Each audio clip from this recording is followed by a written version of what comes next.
Thank you. Thank you to all of you all who are here today. And thank you for listening to all these incredible, powerful speakers. I want to take a moment and I want to read the 23 names, well now 24 as of yesterday morning, of the people that have died in detention. This does not include Lorenzo or Johan's, who are one of 4 that have been murdered on the streets in the past year. When I say their names, you're gonna repeat presente or present, okay? Geraldo Lunas Campos, 55, Cuba, presente. Luis Gustavo Núñez Cáceres, 42, Honduras. Luis Beltrán Yanez Cruz, 68, Honduras. Paraday La, 46, Cambodia. Heber Sánchez Domínguez, Mexico. Víctor Manuel Díaz, 36, Nicaragua. Lord Sem, 59, Cambodia.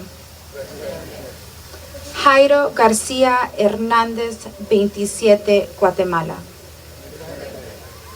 Alberto Gutiérrez Reyes, 48, 48, México. Peshman Kreshenan Mashfabdab, 59, Iran. Emmanuel Clifford Damas, 56, Haiti.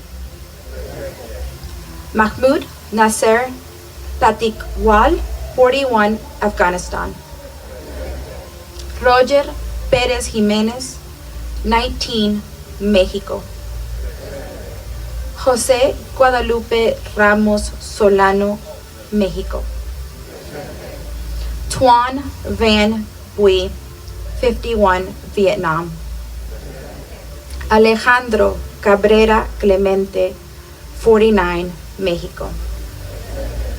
Aled Damien Carbonel Betancourt, 27, Cuba. Denny Adan Gonzalez, 33, Cuba. Mamuk Artemelaze, 43, Georgia. Felix Alcorta Rodriguez, 53, Mexico. Adrián Andreas Florian, 85, Germany. Jesus Manuel Arenas Silvia, 45, Venezuela. Prisciliano Trejo, 29, Mexico. He marks our number 24. I want to tell, you've heard a little bit about Prisciliano, but I want to just take a minute to tell you about who he was. Prisciliano turned 29 this year. Prisciliano grew up in Durham, like a regular American boy. Prisciliano is described as his family as a big extrovert in the life of the party. And for days, he coughed up blood. He requested medical treatment. He eventually passed out and was taken to the closest hospital and was diagnosed with leukemia. He died 3 days later. These are the stories that haunt us, but these are also the stories that give us strength to push forward and fight back. I also want to reiterate some of the demands that we have been mentioning. And I want to mention lastly what Prisciliano's family is asking for.